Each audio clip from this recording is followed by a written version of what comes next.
This is a Rogue Media Network podcast.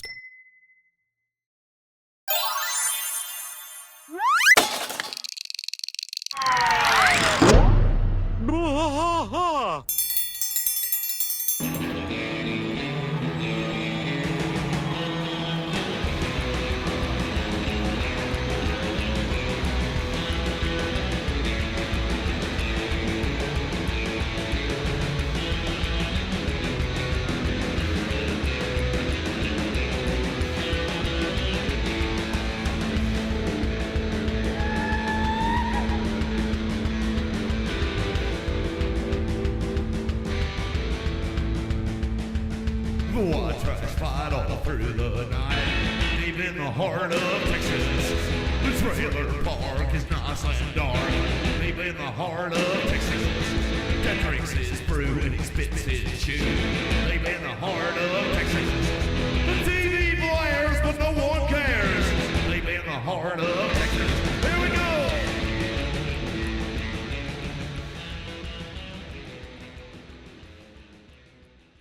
Welcome to Bois King of the Hill podcast. I am Mike.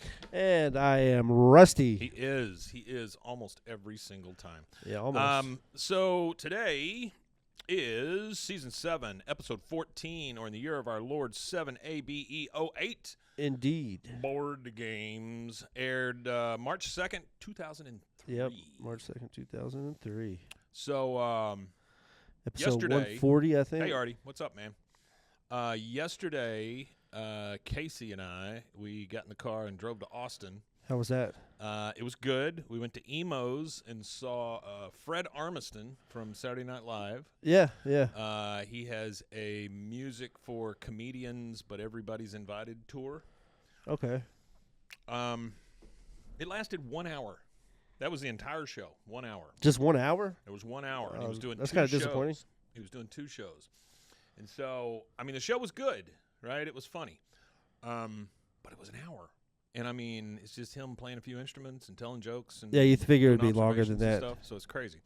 So we were like, you know, the show started at 7. It was over promptly at like 8:04, Yeah. right? But then we're in Austin, and we're like, now what? You know, because we're used to staying till midnight and coming home at 2. And now there's plenty of time left to still do something else. Yeah, so we looked up a band, and you guys might want to try looking this person up. He's been around for a long time. His name is Hamel on Trial, Hammel on Trial. He's very much a protest / comedian singer. Okay. It's a weird dichotomy of two things. But he's got some great songs, and we went to the Continental Gallery, which I didn't even know existed. I don't even know what that is, yeah. Continental Club down on Okay. South Congress. Yeah. Right above it, there's this little tiny hole in the wall called the Continental Gallery. And Yeah, I've never heard it's of that. for little tiny shows, but there's couches in there, and there's a bar, and there's, you know, all More the stuff intimate that setting. Yeah, so we went in there, and we watched him for about an hour, and then came home. I mean, we got 2 shows in one night, so I was pretty happy about that. I got home before midnight, which I was very happy about that. Yeah. And then also, it has become a tradition, and this is more King of the Hill related. It's become a tradition, well, loosely related, to stop at this truck stop. Well, not really truck stop, just gas station. You know, gas stations are all gigantic now. Massive. On the Yeah. side of the road, and it's shoot, I can't remember the name of it. But anyway, it's after you leave Georgetown and stuff like that, and you're headed back towards Waco down 35. At 10 p.m. in this truck stop, gas station, rest area, whatever you want to call it. Yeah. They have 2 little restaurants in there. And restaurants, I use that word loosely. But a lot of deep-fried things, you know, those pizzas, like the Hunt Brothers pizzas, a crispy chicken, you know, that kind of stuff. Yeah, just hot lamp. They've got a lot of that stuff. Hot but at lamp 10 food. p.m., they close those down. They put all the leftovers in brown paper bags and sell them to you. So our tradition has become that we stop on the way home, and we buy ourselves 2 of those bags. You haven't gotten sick yet? I'm going to tell you, no. I'm gonna tell you, I'm okay with all of it because it's fried in deep grease. You know Yeah, what I I mean? got So you. I Yeah. think it's killing just about everything. plus Everything us. that's possible to be on it. Yeah. For sure. But we stopped and we got 2 of the bags, and we got 2 large sodas. Okay. The entire thing was $12 because those You bags can't of beat meat that. are $3.50. And let me tell you what I got in my bag. What'd It you get? was a deep fried bean and cheese burrito, which those are always good. Yeah. 2 ginormous corn dogs with, the big fat wieners. And yes, I said big fat wieners in them. Yeah. Yeah. 2 of those, a couple of jalapeno poppers, Okay. a chicken wing, and 2 biscuits. Can't beat that. $3.50, man. Yeah, you can't beat that for You $3. cannot beat that with a stick. No, that's a deal and a half. Oh, no. And they had an empanada each in them, too. A little meat pie. Oh, well, y'all, y'all I'm made thinking out about like driving kings there on after that one. this. Huh? Y'all made out like kings on that Oh, one. boy. It's a lot 10 of, o'clock. A lot of good eating. 10 p.m. every night. They shut those things down, and you get the $3.50 bags of meat. Ugh. Woo. Lovely night. We had a great time. All right, King of the Hill, Season 7, Episode 14, 7ABE08 board games aired March 2nd, 2003. Yep. The synopsis of this is tension erupts between Peggy, Minh, and Nancy when a seat opens on the school board and each of the women announces their intention to run. Yeah, this is the Three Stooges episode. It is. Directed by Hwan Lim. I hope I'm saying that right. And Kyung Hee Lim and Clay Hall. Yep. And then written by Mike Judge, Greg Daniels, and Svert Glarum. I don't know if that's correct. Sivert. Svert. Used to love a good Svert soda. Svert, yeah. the grapefruit Svert soda. Svert. All right, here we go, folks. Let's do we it. are starting at the strip mall. Again, this has become a thing on King of the Hill here lately, that we see these businesses that we didn't know existed. Yeah. We've never for seen sure. the strip mall because all of the businesses there have Laotian. Yeah, it's a Laotian strip mall. Yeah. Yeah. This one is the Laotian nail salon, and the only reason we know that is because it's Laotian, then nail salon. We got Peggy, Nancy, and Minh, which I can't imagine they hang out a lot together. I wouldn't imagine to see them hanging out, especially at a place where there's feet. Yeah, no, absolutely. Artie says the Lims are involved with Laotian-themed episodes. That's kind of what I assumed, and I mean, good on them for making sure that there's people that actually know the culture, involved in it. But they are all getting their nails done, and when I say nails, I mean toenails. They're getting a pedicure. Yeah, they're getting their toenails done. Hooves re-shoed. Yeah, and then Peggy says, this is just the right place, especially after our last outing. 2 pina coladas in, and Minh, she starts talking about stealing a car. Minh says, dark rum make me crazy. And then the poor lady who is having to give a pedicure to Peggy. Yeah, old peg with leg. her giant-ass Sasquatch feet. She says something in Laotian, and we see the subtitles that say, you don't need pedicurists for these monsters. You need a blacksmith. Yeah, you need a blacksmith. And so Peggy's like, what did she say? Minh says, oh, she think your feet are lovely and an honor to work on them. Yeah, okay. And then it shows the nail technician, and she's like wiping sweat, and she's working. Yeah, she's working hard. Very hard. She might as well be a farrier. Yeah, very much so. Yeah. Which is is that a horseshoer? That's a horseshoer. Yeah, somebody that tends to horse I feet. knew what you were saying. All right, so they all leave, and they go out to the parking lot, and Peggy says, now, where the heck did I park? And they're looking for the car in the lot. She goes, this way? Oh, my memory trick is usually fail-safe. When we got out of the car, I associated the parking section with William Shakespeare. And you see a big sign on the pole up that makes up a top lot of that says sense, yeah. 2B. And she says, so naturally the car should be parked in 2B, unless I was thinking of not 2B. And then we kind of hear a ruckus off to the side, and she goes, will you look at those delinquents horsing around with those shopping carts? I bet they're – oh, my God, it's Bobby. And then we hear we hear these two kids wrecking shopping carts into each other. Yeah, screaming having a good and time. They're laughing. like running full speed, jumping on them and slamming them into each other. Basically, shopping cart jousting is what they're doing. Yeah. So she calls for Bobby. Nancy calls for Joseph. And then she says, this is what you're doing in your after-school program? Joseph says, and Joseph is he's a rude little shit. Yeah, because he says, program is shut down, dude. Budget cuts. He's calling all three of these women dude, which doesn't seem like a very Texan thing to do. Nah, kids do. It's bro now. Bobby says, my kid calls me bro. He calls you bro? Yeah. Yeah. No, thank you. Bobby says, so we're playing shopping cart chicken. Hey, we can get them to push us, thinking that the ladies are just going to start pushing them into each other. Yeah. Min says, no after-school program. Now who Connie going to tutor? Bums in rail yard? Bums in rail yard. Peggy says, this is ridiculous. Our kids should be enriching their minds, not using the parking lot as a playground. Something has got to be done. The people who canceled that after-school program are going to wish we never found our car. And then they just kind of look around. And she goes, where is that freaking thing? James says that it's Joseph's dad or stepdad, it is his stepdad to blame. Yeah. That's exactly right, yeah. All right, so we then go to the Hill House. It's evening. We're in the kitchen with Bobby, Hank, Peggy, Min, and Nancy, so it's a full kitchen. Full kitchen. Nancy says, we have a real issue here. This after-school program is important.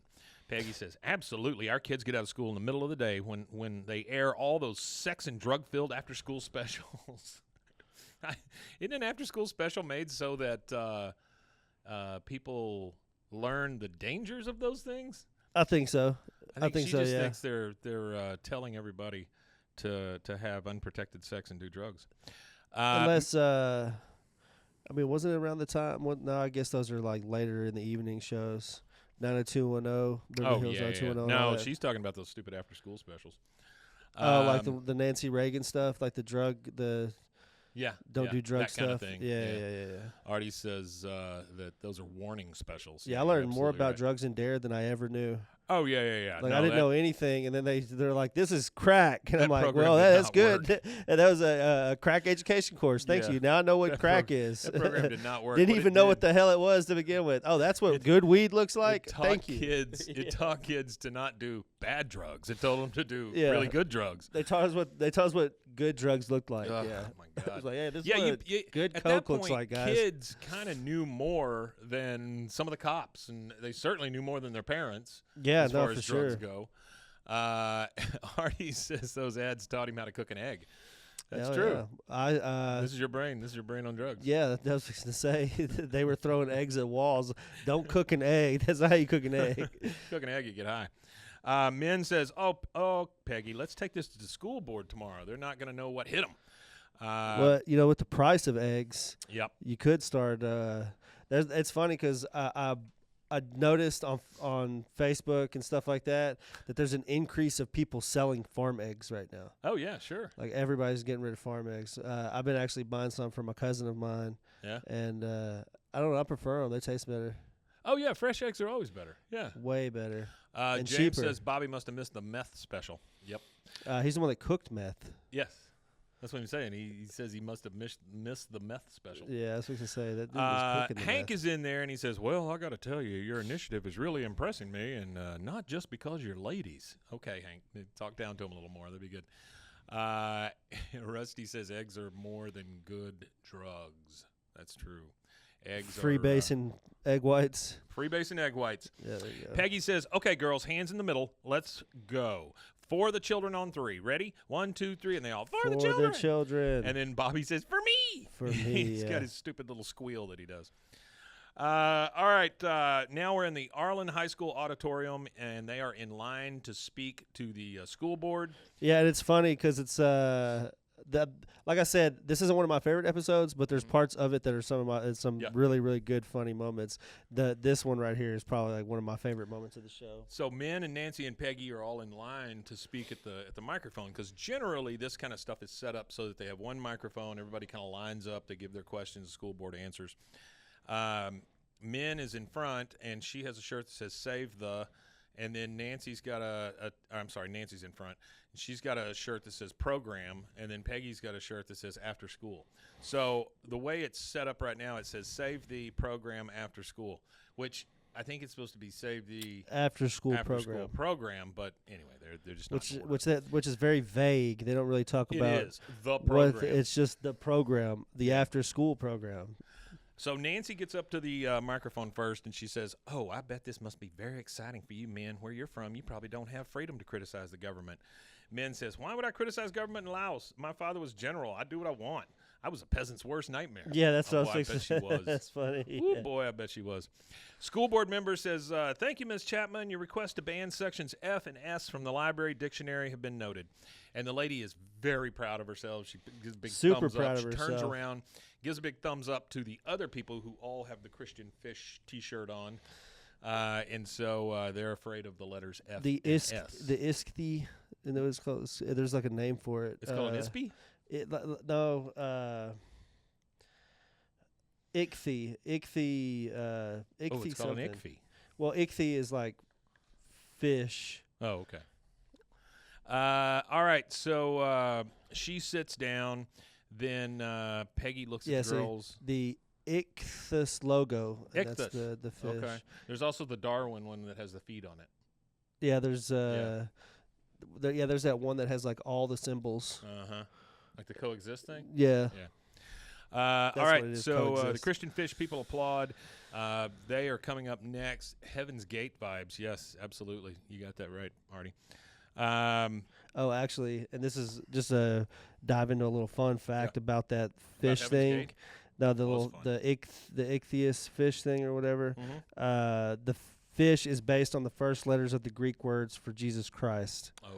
So the Greek word for fish is ichthys, which is also an acronym for Jesus. The Greek Iosis Christos Theo Uius Soter is Jesus Christ, Son of God, Savior, and That's a long name. that's where the fish symbol, I guess, for the Christian fish He would symbol walk up comes to from. people and go, "Here's my business card. Oh, and if you turn it over, you can see the rest of my name." Is Greek. All right, so they are next in line. Peggy looks at them and says, "Okay, everybody have their talking points." Min says, "Yeah. Oh, one little thing though, Peggy Hill, keep it short. Sometimes you go on and on and on. I find it charming, but you might lose other people." Yeah. Peggy says, "Oh, good advice. And you probably should not call anyone hillbilly or redneck or dumb monkey." She goes, "Oh, check." Everybody starts, Which is funny because she usually would rebut, but she didn't. She was just yeah. like, "Oh yeah, I agree. You're right." Well, they're very passive aggressive in the way they're talking to each other. Yeah. But the meeting is over at this point. Everybody starts to get up to leave, and the guy goes, "Well, I guess that does it for tonight's meeting." Everybody starts to get up, and he looks at the other guy and says, "Oh, nice work." And then Peggy runs up to the podium. She says, "Excuse me, Peggy Hill and the Coalition to Save the After School Program at Tom Landry." The guy says, "Sorry, Miss Hill, but these meetings last from 6 to 8, and it is now 8 o'clock." So that's he's probably one of my favorite scenes he's of the whole just show. waiting it out. All right, so now they're Well, because what are they going to say in 5 minutes other than hold what I'm everybody saying. up to 8:15? It's 8 o'clock now. So they're in the car headed home.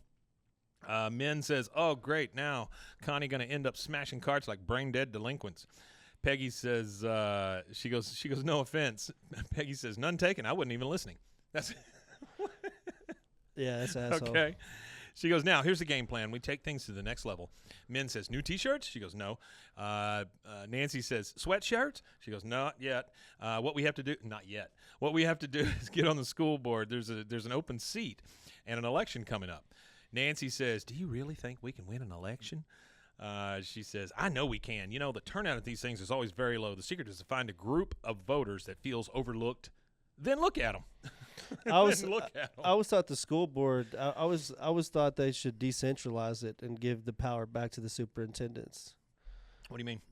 I don't see the point in a school board. Well, to it's have a supposed to whole be board of concerned people. parents is what it's supposed to be. Yeah, Right? But like it anything ends up being a else- political thing. Yeah, like anything else, it's become a very political thing. Yeah, it feels like Hello, I Daniel. watch a lot of the Good to see you. YouTube highlights of whether it be local government or school government, like school board and stuff like that.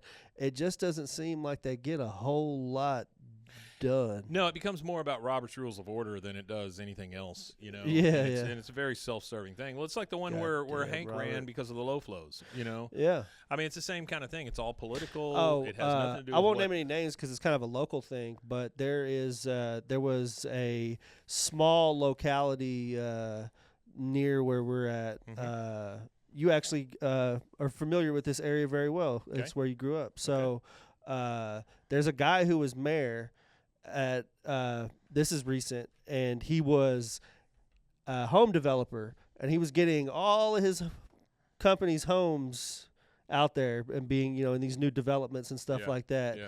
Well, another guy who owns a car service, the current mayor, one of the rumors is the only reason that he became mayor is because there's a road in front of his house that hasn't been worked on in 30 years that he's lived there. I can see that. So he became mayor to get that fixed. Yeah. And as soon as his term's up, he's never going to run again. I can certainly see that. it's just like, we're in this local government kind of funny stuff. Especially in the area you're talking about that I grew up in. Those roads suck very hard. Yeah, they're very, very bad roads. Yeah, some of them are tough out there, Unless you're in the brand new neighborhoods, all the other roads there were pretty three rough. streets. The one I grew up on, the one in front of us, my grandparents were on, and the one behind us I had my first house on. And I would say my grandparents' street was the best of all three. Ours had this giant hump right in front of our house. And about the other halfway one was like down, a dirt road. And about halfway down, it just turns into gravel road. Yeah. But in front of our house, this is how big that hump is. I used to use it as a ramp to jump my bike. Yeah. Right? I mean, that's a big ass hump. And then the third street, the one that I bought my first house I bought on, that one you could not get down without screwing up your suspension. Yeah, it was a really bad road. Terrible road. And it was always weird to me that those roads were bad, but they were really close to town. All I was ever told is how great Texas roads are. That's bullshit. Yeah, no, they're not that great. All right, so let's see, where are we? We are, I know we can. Peggy says, these turnout and these things are always very low. Secret is to find a group of voters that feels overlooked and look at them. Min says, and I can get votes from the Laotian community. I get $5 tip on French manicure. I'm the Lady Di. $5. Yeah. Nancy says, well, I warned the folks over at Shady Pines Trailer Park about the tornado. They were so grateful, they're still naming dogs after me. What a legend. Peggy says, great. That was a good episode, though. It was a good episode. She goes, we got pockets of votes in the Laotian community and the trailer parks. Then I score countywide with my 2-year teaching degree. I'm not sure that's how that works, Peggy. The old 2-year teaching degree. Yeah, where are you getting those at? Now we go over, which we don't see very often, Dale and Nancy. Has that ever been a thing? I don't think it's ever been a thing. 2-year teaching degree? Yeah. Well, you only have to have a 2-year teaching degree to be a substitute teacher. I thought you didn't even have to have a degree to be a substitute teacher. I thought you could be just a high school graduate. You can go in there with that, but you have to complete something. Okay. So like you have to get your certification and you have to do all this stuff, and you can only do it for so long. Artie says this is foreshadowing number 2. He's absolutely correct. Oh, it's an 8 o'clock shadow. Dale and Nancy are in bed. Nancy's talking to Dale. Dale is kind of turned over looking at something, and we don't know until the end of this sentence. She goes, I wonder which one of us should run. I mean, Peggy's a ball of fire, and man, she's smart as a whip. Either way, our kids are in such good hands. And then we see Dale. He is on the other side of the bed. He has a jeweler's magnifying glass thing in his eye, and he's looking at the sheet, and he's going, 198, 199. Hey, these things are supposed to be 200 thread count sheets. Damn Egyptians. I mean, he didn't listen to a damn thing she said. Rusty says... The damn Egyptians line's pretty good, too. That's one of my favorite lines. Rusty says in Alabama, you can sub without any degrees. Well, you can also... Well, we're going to turn all the education back over to the states. Yeah, you can also marry your cousin in Alabama, too, I think. True. Now we go over to Con and Min in bed. Con says, but Min, 3 women can't fill one position. The school board seat, not Boomhauer's bathtub or a hot tub. She goes, well, when you think about it, I'm most logical choice. My daughter, a proven genius. Plus, my perfectly symmetrical face is pleasing to voters and inspires trust. Rusty says, hey, now, about that Alabama thing. Oh, the Alabama thing. Yeah. Oh, I don't know, man. I didn't say something was coming, yeah. I didn't say it. I just heard it. Yeah. And then Khan says, and it sure would be nice to finally get Laotian in power. We got to eat their fish on Friday. They're going to eat our rice noodles on Wednesday for breakfast. I mean, I could eat rice noodles for breakfast. That just seems like a very low stakes revenge. As far very as low stakes. Force feeding us all rice noodles. Oh, I got to eat rice noodles. Then we go over to Hank and Peggy in bed. Hank says, love rice noodles. I like rice noodles too. Yeah. He says, you got the most school-related experience, the best interpersonal skills. Ooh, boy, that's questionable. And a smile that lights up a room. On that one. He goes, yep, Peggy, I got to say, I agree with all your reasons why you should be the one to run for school board. Peggy says, well, thank you, Hank, but let's not lose sight of why I'm doing this. It's for the children. Now, I'm not saying men hates children, but I really love children. There are 3 out of the 5 points of my 5-point plan. I haven't quite figured out the other 2 yet. I'm thinking something about America. Hank's just like, wow, dynamite. Dynamite. He's not even paying attention to what she's saying, yeah. No, not at all. She just said America, and he was like, oh, yeah, America. Artie, giving us a fun fact of the day, says toothbrush was invented in Alabama. Anywhere else, it would be called teeth brush. You know what Mama said about them alligators, right? They got all them teeth and no toothbrush. That's very funny. All right.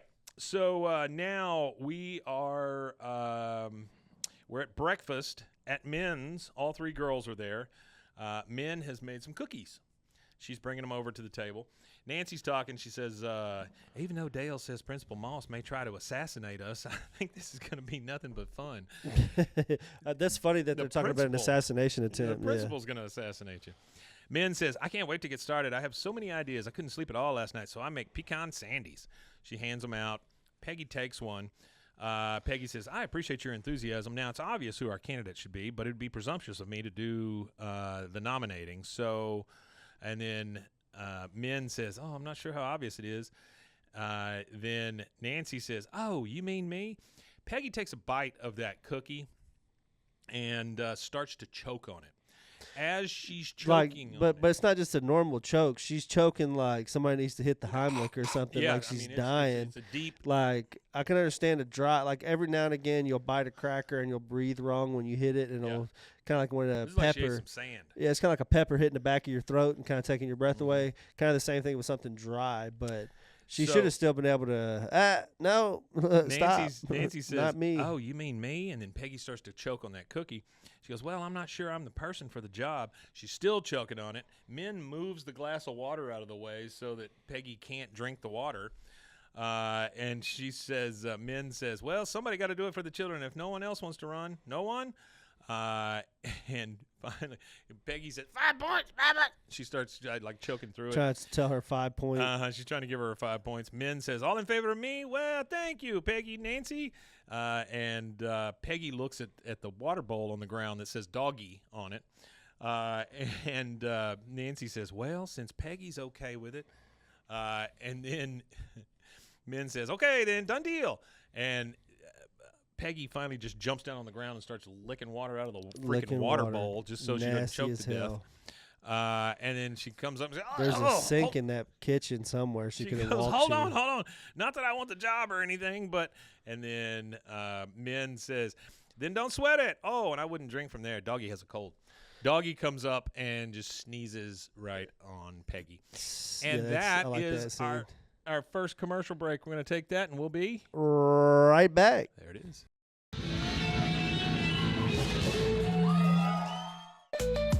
Join the Daily High Club, the premier destination for glass water pipes, vaporizers, and accessories. Since 2015, we've sold over 1 million quality products and teamed up with legends like Snoop Dogg and Tommy Chong. Ready to elevate your smoking game? Visit dailyhighclub.com for our El Primo subscription box or shop unique pieces today. Discover the world of luxury sex toys at Luxury Toy X and indulge in the ultimate pleasure experience. For years, we have been dedicated to the belief that sexuality and wellness are essential components of a happy and healthy life. With over 70,000 satisfied customers, we take pride in our ability to provide products that enhance your sexual well-being. Join our community of satisfied customers and unlock a world of pleasure and self-discovery. Visit luxurytoyx.com today. Cleanse your body of accumulated toxins and embark on your wellness journey at your own pace. At Global Healing, we provide premium supplements to help your body heal naturally. Combine that with OrganicHemp.com's top quality CBD for ultimate balance. Start your healing journey today at GlobalHealing.com and OrganicHemp.com.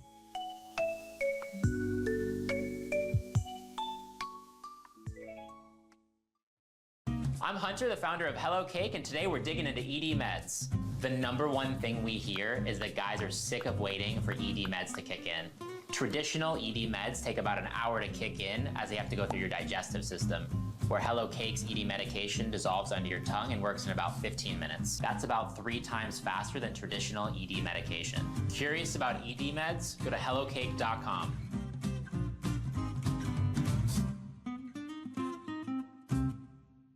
Relax with Hemp Delicious. Organically grown hemp, massively blended with delicious organic herbs, responsibly sourced for their holistic benefits. Each sip offers calming, antioxidant-rich wellness. Brewed just for you. Sip the calm with Hemp Delicious. Find your blend at hempdelicious.com.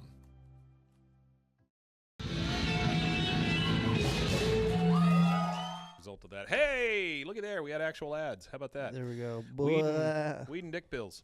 And maybe some dildos. So enjoy.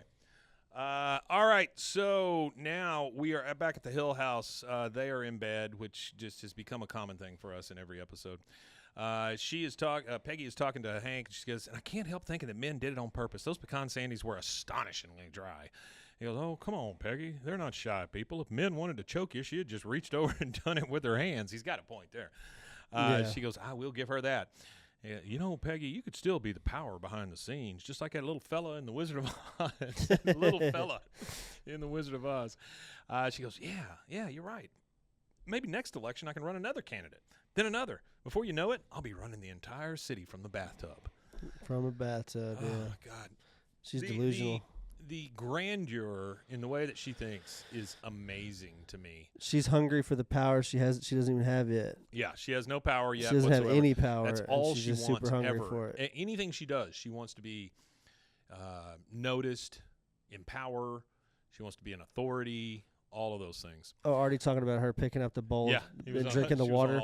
But you know the thing about that, Artie, that whole scene that tripped me out is there's a sink in that kitchen that's probably the same distance from her to any other thing in that room. Jump over the damn table and get the water. You know, I mean, it was right there. There was a glass of water. Yeah. I didn't. Yeah, no, that's kind of gross. I would never drink out of my own dog's bowl. No. Let alone at somebody else's house and somebody else's dog bowl. So the next day, we're watching Peggy get dressed in her power suit, which she very much admires herself in, but she does take the price tag and poke it back down into the sleeve because she may want to return it. She then gets out the backgammon set, clears all the shit out of it, and uses that as a briefcase. Yeah. Not sure what she's got in the briefcase. The backgammon briefcase. Yeah. And then I used to do that with the domino case that my parents had. It was did you? It was really small, and I would empty all the dominoes out of it, and I would use that when I went to my friend's house to smoke weed. Yeah. I would hide the dominoes underneath my pillow or something, and I'd have this little suitcase, and I would open it, and it would have like my weed in it with my rolling papers. No, I didn't tell them I was playing dominoes. It was just something that would sit Chicken there foot night. and hardly ever get used. So I would just put all my weed stuff inside of it, and it would be like a neat little briefcase. I already want you to check the notes there. I think he's got something to add to us here. But she comes out. It says right here, the scene where Peggy and Bobby walk down the hallway after Peggy puts the backgammon boards into the suitcase along with folders, uses digital ink and paint. Oh, okay. So that was their... because around this time they're getting ready for the full switch from digital to ink, so they're doing a lot of testing. Mm-hmm. They're doing a lot of like, all right, well, let's just do this one scene in this way, just to see what it's going to look like Just to get the procedural stuff down, because this is all procedural at some point. It very much felt like kind of a West Wing thing, because she comes out of the bedroom. Bobby joins her right there, and they're walking down this long hall, which they don't have a long hall, but he's walking right next to her like he's giving her all the information. She's getting into what they call campaign manager mode. Yeah. He says, Mrs. Soup and Mrs. Gribble, Mrs. Soup, I love that, and Mrs. Gribble are waiting in the living room. Here's breakfast, and I typed up the monologues from Leno and Letterman. She goes, good work. Now I need you to highlight last week's Doonesbury's and tell me why they're funny. They make it into the kitchen, and Hank says, Peggy, are we out of butter? Bobby whispers to her, it's behind the cottage cheese. She goes, behind the cottage cheese. So he is like her Renfield or her little, second in charge or whatever. Whatever you want to call him. So she goes into the thing, and she sees Min, Connie, Nancy, and Joseph. She goes, okay, people, I'm glad to see you're all here. There's 4 people. She goes, now let's, and then the phone rings. She answers it and says, War Room. She says, thank you. She hangs up. She goes, that was Bobby. He was testing the line. He's like right next to her. And she just gives him a thumbs up, and he gives her a thumbs up. She goes, okay, first off, we're going to need to make some changes. And Nancy says, oh, we're just about done making signs, Shug. And she goes, men to win? I don't get it. She goes, what not to get? I'm in. I want to win. I mean, she's got a point there. It's pretty self-explanatory. Yep. Peggy says, maybe we should focus the group that. Nope, no go. Women 18 to 45 will be turned off. Yeah, Here's the what one-woman focus group. One-woman focus group, and she just focused. Yeah, she just focused for a minute, and then she's like, all right. And she knows what 18 to 45-year-old women want. Men says, it'd be a big help, Peggy Hill, Starbucks run. And Nancy says, oh, I'll have a Frappuccino. And Bobby, of course, bag of Madeleines. Mandolins, whatever. I think they're the little cookies, right? The little what do you call it? Pepperidge Farm cookies, right? Yeah. He says Peggy's catchphrase takes 3 signs. Yeah. Well, 1 sign's good, 3 signs are better. Yeah. Hank, Dale, and Bill are out in the alley with these signs. And Dale says, I'm all for men running for office, but you better not take my guns away. Hank says, she's running for the school board. He goes, then she better not take Joseph's guns away. Yeah, like I thought that this is after Columbine, too, to make a school and gun joke. Hank says, well, I'm not crazy about making holes in my lawn, but I guess it's for the children. Bill says, my lawn's already dead. Maybe we can put all the signs there. Hank says, no offense, Bill, but this campaign is about hope. And Bill says, oh, yeah, right. Yeah, his whole life and his yard is in despair. All right, so now we're at the meet the candidates in the auditorium there at the school. Candidate 1 gets up and says, I'm not saying you have to use the moment of silence to pray. The kids who don't believe in God can just sit quietly and smirk about how they've got it all figured out, which I thought was fantastic. That's really good. That is pretty good. They're the ones with the little people. The fish symbol. That's Miss Chapman. She's the one with the fish shirt. The religious affiliated group, which in Texas, that them winning as they, foreshadowing for the end of it, it makes sense that they would win. Oh, absolutely. So she's done with her speech because she's told the kids that they're all idiots. The guy gets up and says, thank you, Miss Chapman. The next question is for Min phone. I mean, he just really fucks up her name really bad. Really bad. Oh, Ashley Gardner, he said, is who did the fish lady, Miss Chapman. Yeah. So Min gets up and she goes, hello, everybody, and my Laotian friend, Sabadi. I think that's how you say it. I don't know. I apologize if I'm terrible at that. Person in the audience says, yeah, you've been talking about keeping the after-school program going. I think I hear the sound of my property taxes going up. Another guy stands up and says, and you fat cats with your pie-in-the-sky programs and your free prescription drugs. It's a school board meeting, and he's screaming about prescription drugs. Min says, no, that's not me. I don't want to increase taxes. But on Artie's notes here, so I don't know if I guess this is I would think this is in all states and all schools, but it might not be. But I know in Texas for sure, school boards vote on tax rates, but they've got like a limited power, so it has to be voter approved tax raise, and they have to do like an election, so. They could call up and say, hey, we want to raise taxes, and then they have to take it to a vote, and the citizens have to vote yes or no on it. And that's one of the problems at some of the schools in this area is people don't want to raise their property taxes by $12 a year to help kids have better schools. So kids are still in schools from, I want to say it's the Collie School District. They have a school that was built before my dad was born. My dad was born in 1960. So well, the issue to me is not necessarily property taxes. The issue to me is how mismanaged the funds are.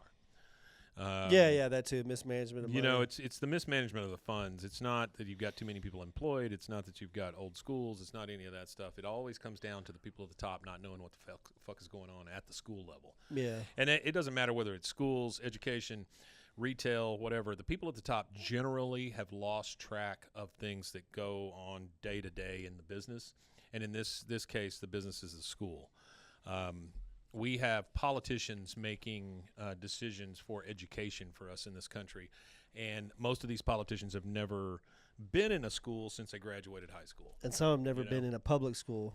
Yeah, that's true too. That's true too. A lot of them they have no clue. I'm not gonna say a lot of them, but there's a good chunk, I'm sure, that probably were in some. A little bit of a education. soapbox, but they make these decisions, and then they give no money to execute the decisions. So my wife sees this a lot, being in admin here in Waco, and it's, you know, they're constantly dropping these things on them. Like currently, the state of Texas has started a vote on banning cell phones from schools. Sounds great, pleases voters, right? But if you are an educator or you're an administrator of a school, who is going to take up all those phones? What are you going to do with all the phones? What are you going to do when people are pissed off because you take their phones? What are you going to do if people won't give you their phones? You know, you need extra people to just take care of the damn phones. You need a phone police. None of that is taken care of. They don't care how you do it. They just want to get the information out there so that the voters go, oh, he really cares. Well, no, he doesn't give a shit. He's just giving you buzzwords is what it is. Yeah, because taking phones away isn't going to solve anything. There you go. No, actually, you know, we had a stabbing at a school around here within the last couple of weeks. Yeah. Or month, I guess. And kid was killed. And it was awful, right? But if you look at their policy, they banned phones in that school. They didn't have them. Yeah. So the other problem came up was the kids that were frightened and knew what was going on could not get a hold of their parents. They couldn't communicate out, yeah. So what are you going to do, man? And people say, well, people have that mentality of, well, we didn't need it in our generation. Yeah, and if there was a school shooting, you wouldn't have been able to contact your mom or anything. If you didn't do it in your generation, doesn't mean that it's not available to the next group. If you didn't do it in your generation, that's great. But society has changed since then. We have all these things out there. You can't just my problem with it was always reality of the world does not end at the school door. Yeah. You know, the kid that comes through the door that doesn't have a family, they still don't have a family when they come in school. Yeah. The kid that wants to shoot everybody up still wants to shoot everybody up when they come into school.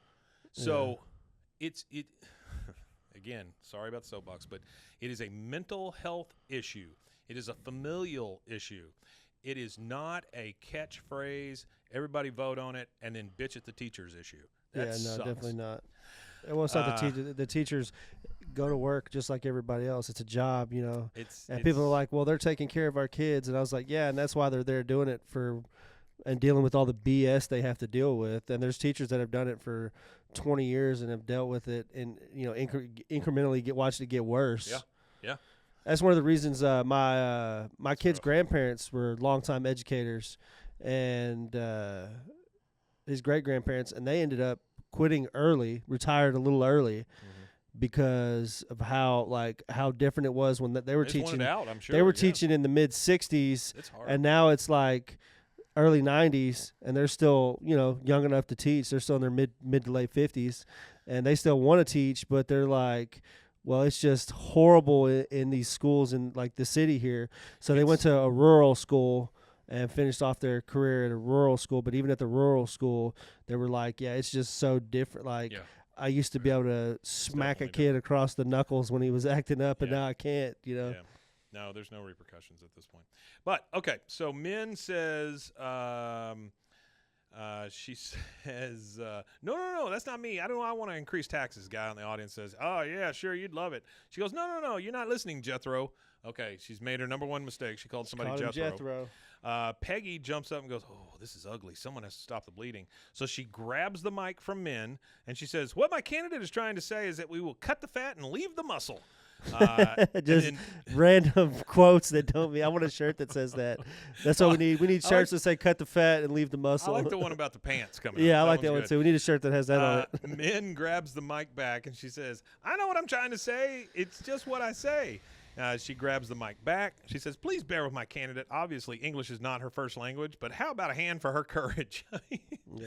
They're just wrestling over the microphone at this point. She goes, "Oh, you crazy? Get out of here!" She grabs the mic back. She says, "The thing to remember, people, is that you're not going to have to tighten your belts because we're going to fix the pants." Yeah. I love that. You don't tighten your belt if we fix the pants. Yep, just hem them up. She gets the mic back. She goes, "Give me that." She gets the mic back. She goes, "You need me. Fix the pants." A lady in the audience gets up and says, "Can I ask a question? What are you going to do to raise the educational standards?" The guy in the audience, the first one, says, "Without raising taxes." The other guy just goes, "Fat cats." Peggy says, "Let's see how you handle this one." And she hands her the mic. She goes, "We're all concerned about educational standards, and I'll tell you where the problem is, the teachers. Did you know our school system require only a 2-year degree to be a substitute teacher?" She goes, "So you want to know how I raise standards without raising taxes? I tell you after I look into your hearts and you look into mine." Out in the audience, you get kind of a rally. They all start to applaud. She says, "No teacher, full-time or substitute, can teach our kids without having a 4-year college degree." And the man out in the audience goes, "That's exactly what I needed to hear today." And then Peggy says to herself, "Wait, I only have a 2-year degree." And then starts shouting, "Pants, children, America!" Pants, yeah. Pants, children, America. I think she starts to notice definitely that she's getting stabbed in the back by men. This is where the cracks come in. Yep, definitely. Men's getting her. All right, so now we're at the Hill House. It's time for revenge. Peggy's a very vengeful. It's time for revenge. Very much so. We're at the Hill House in the kitchen. Peggy's talking to Hank. Hank does not say a word during this entire exchange. She goes, "She's taking teacher away from me. That's my life. How dare she? I groomed her. I taught her everything, and she has the nerve to stab me in the back. This is just not done in politics, Hank." No, that is politics. That's exactly what is done. There's no way I'm going to go back to college. I'm a teacher. I'm done learning. I like that line, too. Perfect.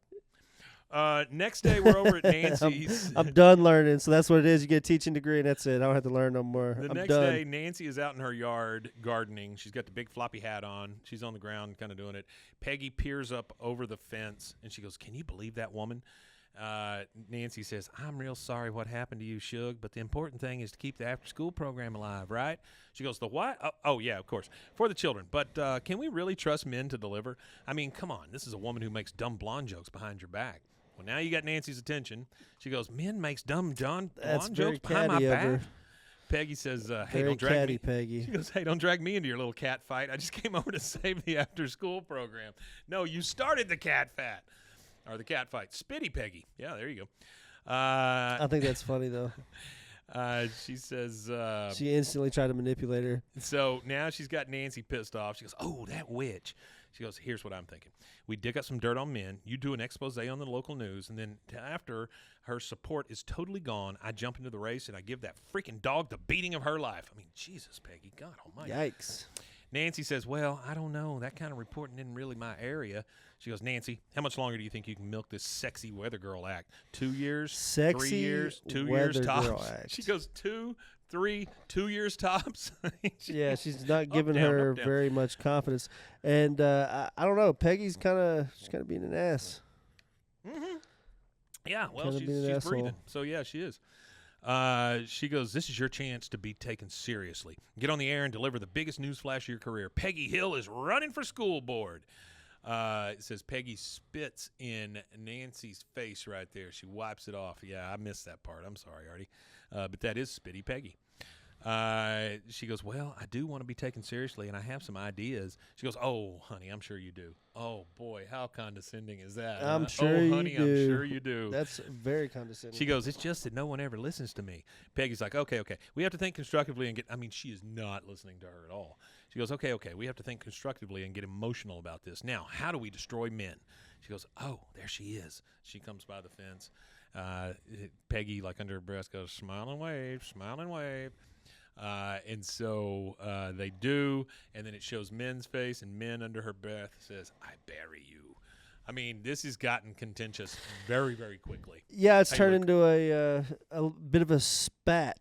I think that it's funny how it ends up, actually. They just like nothing ever happened. Yeah. Now it's nighttime. We got Dale, Nancy, Peggy spying on Min from inside the Bugabango. So they're literally spying. The bug out bug. They're literally spying on the whole family. They got the whole world bugged. Nancy says to Dale, what are they saying, Dale? He goes, Khan is asking Min to pass the potatoes. She goes, Peggy says, oh, come on, I need something juicier than that. Bobby then opens the van door, and he has fake glasses, a big nose, and mustache on, like that Groucho Marx. The Groucho Marx thing, yeah. And he goes, I tried to slip in their house as a paper boy, but Mr. Susan Newsenphone recognized me. And then he pulls up this bag, and he goes, but I grabbed their garbage. He's got the entire bag of garbage, right? Bag of garbage, which people actually do that. Is what's crazy. PIs and stuff. Peggy grabs the bag from him. She goes, look who's too good to hang on to a Sizzler coupon. And then she says, what do we have here? Come to mama.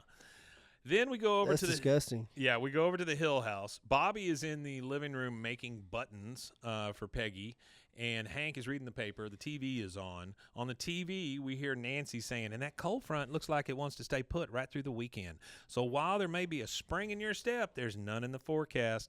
Then it goes over to Miguel, who is the it is like a Gene Shalit mask. She goes over to the anchor named Miguel, right? That's what his name is. And he says, muy bien, Nancy, just how much fun is a barrel of monkeys? Well, 2 radio DJs. And then Nancy breaks in, and she says, and Miguel, here's some advice on the upcoming school board election. I'd think, again, if you're planning on voting for Min Susan Newsenphone, I don't think these are the kinds of pay-per-view programs that a friend of the children should be watching. And she's about to read, like, her pay-per-view list. Yeah. Which is insane. Which is wild. Peggy is standing there in the TV studio, kind of watching everything that's going on because she's now the election whatever.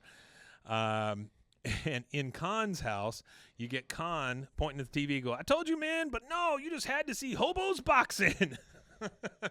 Hobos boxing.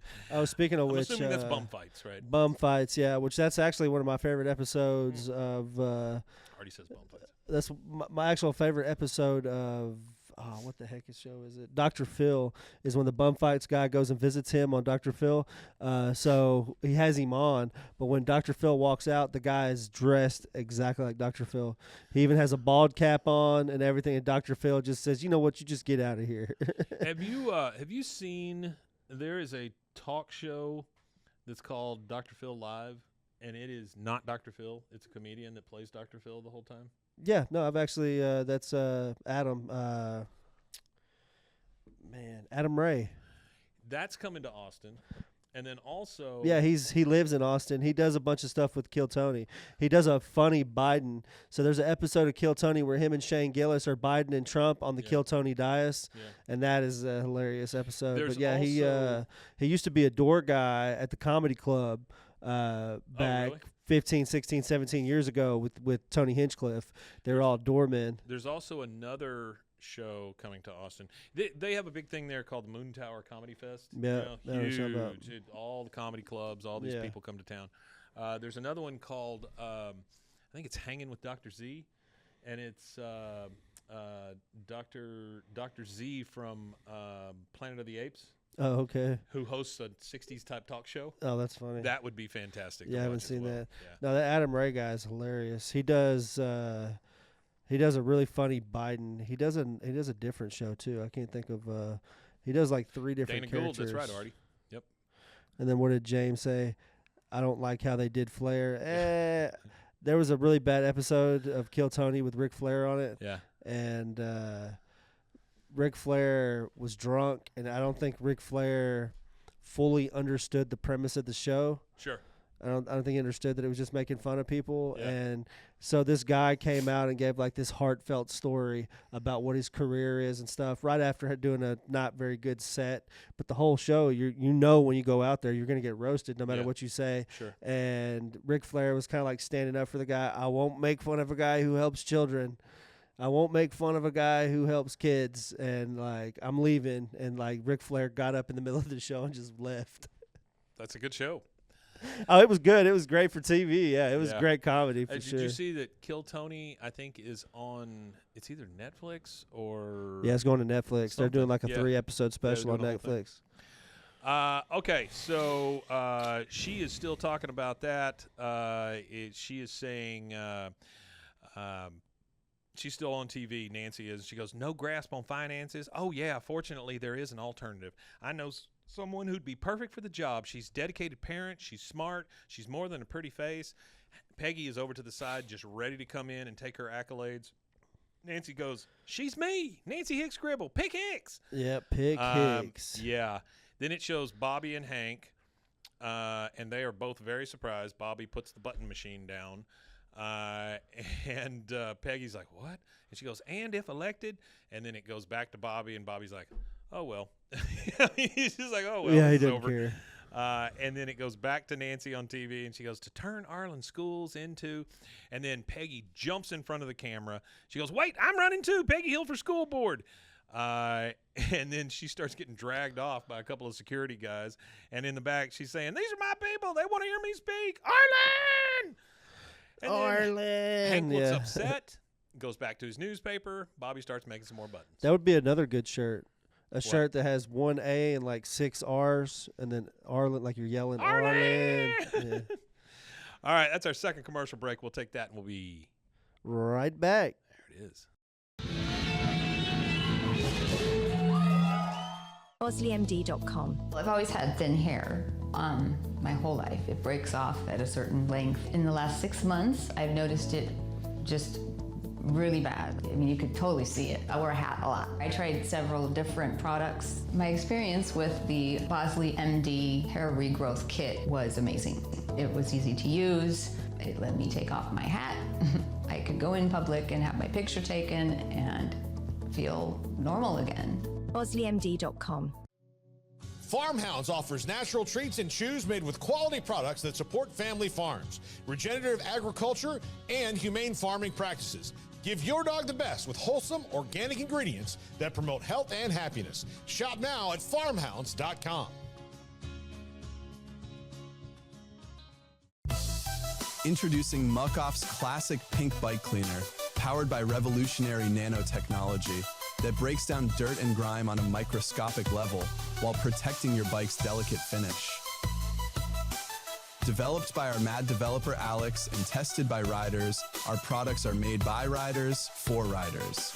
Discover more at us.muc-off.com, where we break the mold to bring you the best in bike care. Protect your online privacy with NordVPN. Browse securely, access content from anywhere, and keep your data safe with military-grade encryption.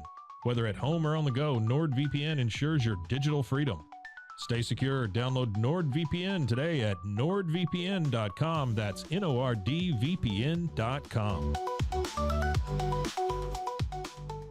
Looking for tickets to the hottest shows, games, and events? Ticket Liquidator is your one-stop shop for great prices, no hassles, and guaranteed tickets. Since 2003, we've been connecting buyers and sellers, providing access to sold-out events at prices lower than most secondary market options. Whether it's sports, theater, or concerts, our massive nationwide network ensures you get the tickets you want, guaranteed. For the best seats at the biggest events, start with Ticket Liquidator today at ticketliquidator.com. That's TICKETLIQUIDATOR.com. Ticket Liquidator.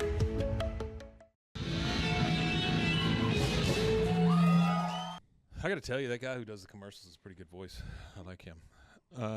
All right, so we are back. We have they're out in the yard. Hank is out there with Peggy's signs. Now, there are different signs in different yards. So in men's yard, it says men to win. There's a big yard sign. In Nancy's yard, it says Pick Hicks. It's got a bunch of little hearts on it and stuff. And then Hank's putting up these signs in their front yard. The first one says, Peggy Hill is no run-of-the-mill. And then the second sign says, she has the will. And the third sign says, to fix the pants. So, do you remember? Very confusing strategy. Do you remember the old, like, Barbasol? Have you ever seen those? Like, you know what I'm talking about when I say Barbasol? Yeah, I know like what Barbasol cream, is for sure, right? yeah. So they used to do these ads on the side of the highway, and they would do that same thing. They would take a phrase, and they would break it up into several signs, like 4 or 5 in a row. Oh, okay, yeah. So it'd be like, are you stubbly? Fix it with bubbly, or what, and it would just go boop, boop, boop, boop, boop. And it was this little campaign they did. And so I'm assuming that's what this is hearkening back to, is the fact that you have to read the first sign, then the second sign, then the third sign. I don't think roadside advertisement's been a big thing for a while. Billboards are a scam. Yeah, they're not a as, scam. Because ain't nobody looking at them. They're and as if cool they as do, they you used to can't be. prove it. Hank says, Peggy, do I have to put these in the Oh, right I look order? at them. I definitely look at. I like seeing what's out there. I forget they're there.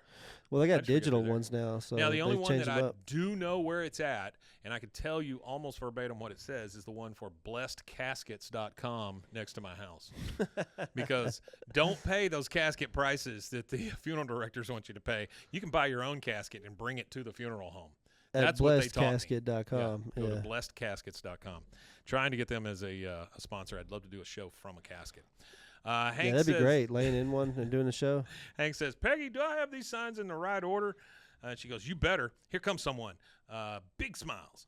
So she starts to light a sparkler. She's going to stand on the side of the road in her front yard with a sparkler going, and the two of them just smiling like idiots in front of these 3 damn signs.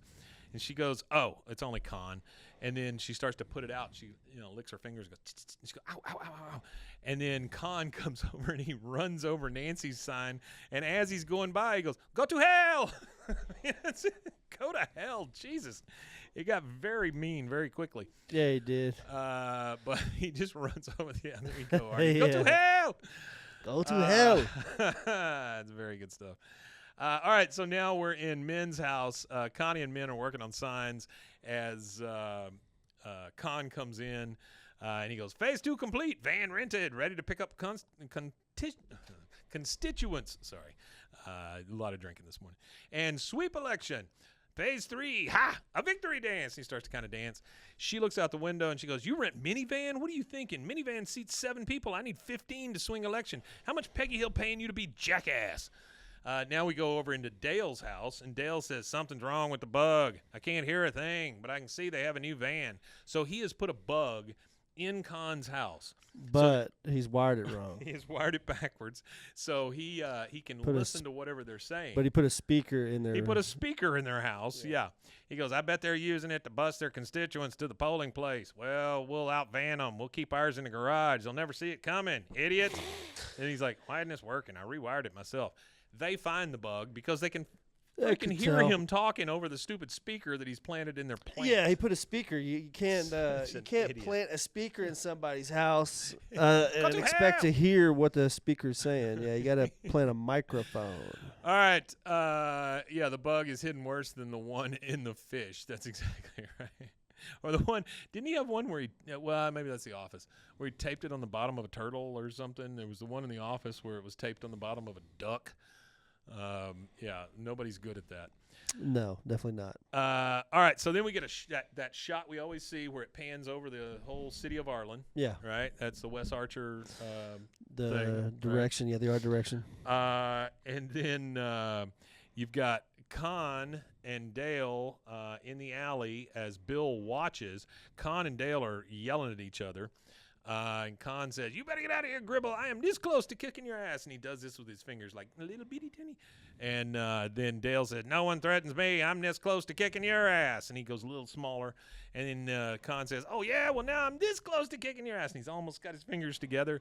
And then Dale says, let's settle this like man. Hanks, whose fingers are closer? Like, they just want to know. Let's settle this like man. Fingers. Who's? No, it's funny that he says, let's settle it like men. Then he asks Hank, whose fingers are closer? Whose fingers are closer? Hank says, whoa, just because our wives are at each other's throats doesn't mean we have to be. And I don't know how Khan gets away with some of this stuff because he literally says, oh, easy for you to say, your wife a loser. I mean, those are tough words right there, man. Tough words. Your wife's a loser. Dale goes, now, True Con, words, maybe Hank's right. I say we let bygones be. Sneak attack. And he pops him, and then he jumps up Slaps over him, jumps over the fence, hits him right in his neck. Yeah. Sneak attack, I win. All right, so now we're at the Hill House. Bobby's still making those damn buttons. Still pressing them up. Bobby says, I'm so hungry and tired. I messed up the last 50 buttons. Peggy comes out, and she goes, Bobby's out, Hank's in. He goes, fine. When are we having dinner? It's 9:15. It's 9:15 at night, and they haven't eaten dinner. No dinner. She goes, fine. Here's $10. Go. And she gives a 10, 11, 12-year-old $10. $10, which at that time that'd get you a solid meal with change. He could have got anything he wanted at McDonald's at that point. Pretty much any fast food point at that point, you could go in there with $10 and walk out with at least a number one meal. Squirrel tactics escape. Yeah, that's exactly yeah, without the pocket sand. Dale, Octavio, and Joseph are next door, and they've got the Bugabago with a big sign on top for Nancy. And they're trying to get it into the garage. Peggy is spying on them out the window, and you hear, Joseph, don't stop the sign. And they run into the garage door. Peggy turns around, and she goes, so they have a van. Okay, Hank, Min has her support here. And she puts a pin in the map where it says Little Louse, which I didn't know that was an actual area. I didn't know that Arlen. We now know. She goes, I'll concede Little Louse to her. Nancy's support is, well, she's been blathering about all those dogs named after her in this trailer park. So she puts a pin in the Shady Pines trailer park. She goes, which leaves all of this for me. And she circles the rest of the map. I don't think that's the way it works. She goes, yeah, I don't think that's the way it works either because she's not counting on everybody else that's running. Yeah. She goes, Hank, we're going to need a bus. He goes, we're not spending money to rent a bus. She goes, it's for the freaking children. I mean, she screams at him. It's for the freaking children. Yeah, and that's one of the things that I think is Artie's weird right about this here episode. where he says both of those other areas are outside of Arlen, so I don't even know that they count. Yeah, I don't think they count either. Well, that's one of the things that I think is weird about this episode, too, is that it's just a fight between the three of them because they don't, ever discuss one bit about any other candidate or anything like that. It's all just these three ladies and not the actual person that's leading the election. Yep. So I don't even care I don't even think they care about actually winning because they're not looking at the other variables. Completely in yeah, why they went it's just into a this fight thing. now. So the next day, Peggy's on the phone. Hank brings her some coffee. She gets off the phone. She goes, Hank, the phone poll numbers are not good. The projections show Nancy with 4 votes, Min also with 4 votes, and Peggy Hill with 0.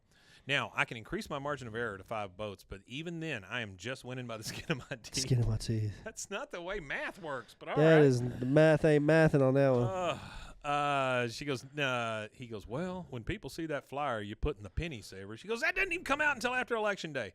Why in the hell would you put an ad in that doesn't come out until too late? She goes, that's what I'm saying, that she's not even thinking about anything anymore. She's just doing stuff. He goes, now I need to motivate my base, the hardcore constituents who would fight and die for me. Hank, you have to make me a base. Call your customers. He goes, I don't really think I should mix politics and propane. People's passions run pretty high about both of those. No, they don't, Hank, just you. She goes, Hank, I cannot allow myself to be beaten by Nancy or Min. I could never show my face in this neighborhood again. He goes, I know, but with your numbers being 0 and all, maybe you should just prepare a concession speech. She goes, what? You want me to concede those two? Hank, you're out. Peggy, you're in. I mean, now she's third person. Yeah. All right, so now we're at the Arlen High School auditorium. There's a big banner up that says Vote Today. Min and Nancy are standing in front of the doors. And, again, how they get away by saying some of this stuff, I'm not real sure. Min says, I'm no weather bimbo, but forecast looking cloudy for you to win. I mean, damn. That's rough. No weather bimbo, yeah. Nancy looks at her and goes, just because I'm beautiful doesn't mean I'm harmless, Shug. If you ever wondered what happened to the other weathercaster before me, that's a pretty good threat also. Yikes. And yeah. I do not doubt that Nancy could fight. No, she probably can throw down. I do not doubt that one bit. She wrestled an Indian for 15, 20 years. Sure. Dale is driving around with a loudspeaker on his Bugabago, and he's out in the Shady Pines trailer park. He's going to go out and pick up a bunch of voters and bring them in to vote for his wife, which is illegal. Illegal. Yeah. Artie says Min is a freak, a brutal freak. Well, I don't know about all that, right. But yeah. And so he's out there, and he's saying this over the loudspeaker. It's voting van. Yes, the voting van is here. It's a voting van. Take it to the polling place. So let's all get on the van right now and vote for Nancy Hicks Gribble for school board. He sees a guy up on top of a trailer, because this is a trailer park, and he looks like he's fixing like one of those small satellite dishes or something on top of the thing. And he goes, "Oh, hey there, friend." The guy looks at him, and he goes, "Ah!" I mean, the guy looks mean as hell, right? He goes, "Oh, I'm here for the voters." Yeah, he looks like a real tough guy. He does. He looks like a mean dude. He goes, "Voting truck's already done come and took them." He goes, but I'm the one who's supposed to come and done took them." He goes, "Hang on there, mister. I want to talk to you about that fancy hat you got on your head." You know you're in trouble just a when Mack somebody truck says hat. something like that. He goes, but I don't want to talk about my fancy hat. He gets in the car and takes off. The guy starts chasing him, throws a socket wrench at him, breaks his windshield, and he's just like, "Son of a bitch!" And he drives off. So Dale, 0 voters. 0. Now we're at the Laotian and Nails. a broken windshield. Yes, and a broken windshield. Now we're at the Laotian Nail Salon, or that strip place, and Khan is doing the same thing. He's got a van. And he's out there, "Hello, election bus here, somebody." Nobody's there, right? There's nothing going on there. Nothing. Now we get Peggy, who we see a school bus, full-size school bus driving down the road, and there's a bunch of people in it. There's people from the Laotian place. Yeah. There's people from the trailer parks. Mm-hmm. There's dogs. There's all kinds of stuff in this bus, right? Big old bus. And this guy talking to his dog, who happens to be named Nancy, says, "Damn, Nancy." He goes, "Hey, driver, when are we going to get to the polls?" It pans over, and the driver is Peggy, and she goes, "Never." I mean, that is the meanest I have ever Pretty seen her sinister, look. riding off into the distance in a school bus. Yeah. So she's basically just driving these people to hell.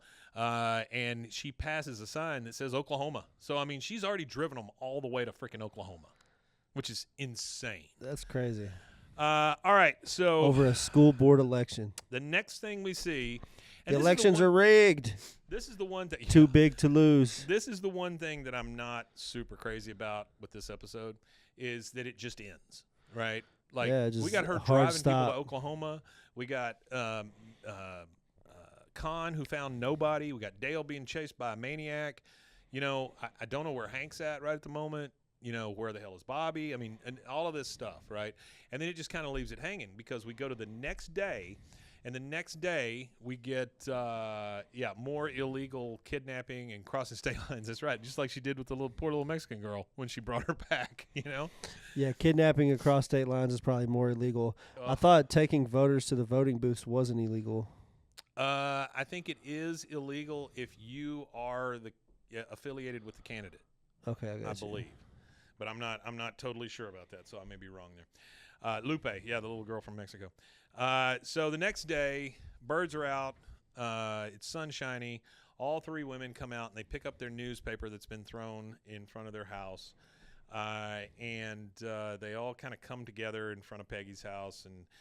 Nancy says, "I cannot believe we lost to that Chapman loony." Now, this is the woman who wants to eliminate F and S. And S. And one other thing she says here. Min says, not only that, it says here she's getting rid of the after-school program. So they completely lost sight. Lost everything they were going to fight for. And then this is my favorite. Peggy says, "and biology, and all offensive encyclopedias," whatever that means. Offensive encyclopedias. Whatever that means for sure. So I guess that's F and S. She goes, "I guess we kind of burnt the toast on this one. Hey, she only got 18 votes. I hijacked twice as many of your voters on my bus yesterday. We could have crushed her." Min says, "and to fine powder." And then off screen, we hear Bobby and Joseph. Bobby says, "Ow, my eye." Joseph goes, "Cool." And then Min says, "Maybe we should spend time with kids today. Maybe we could be there after school program. Maybe we take them to," and then Nancy goes, "a museum." And Peggy says, "or the zoo, which is a museum of animals."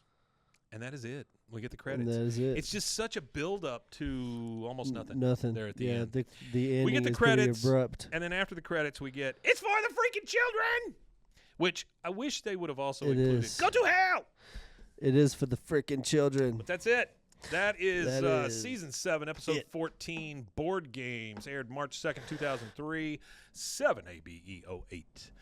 Thank you so much for all of you wanting to be here. Yes, you're right, Artie. It all happened because they didn't want to watch their own damn kids. You got that right. Because it's supposed to be for after school, and all of them happen to be there after school. Yeah, no kidding. But thank you all for being here. We appreciate you being here, sticking greatly. around. We love the fact that you come see us on Sundays when we record this. This is our Monday episode. We will get to the end of this, and we usually record our Friday episode the same day. So if you're in the room and you want to stick around, great. Hang out. You want to tell them where they can find us otherwise? Yeah, you can find us at BWAAAKOTH. That's 3 A's, BWAAAKOTH on all social medias. You can also email us at BWAAAKOTH@gmail.com. And go ahead and get us some emails in there, some suggestions, and maybe what y'all want to see us do next or whatever. Guests, if you want to be a guest, send an email. Yeah, please. Appreciate it. We'd love to have some guests, especially from our audience. Jordan, Rusty, Artie, James, Daniel. Who else we got in here? We got a lot of Artie. Luke, James again, Artie some more. Rusty, thank you all for being in here. Thanks for sticking around. We really appreciate it. And I think there's just one last thing to say. And that would be Wimatanye. Wimatanye, indeed. We will see you next time.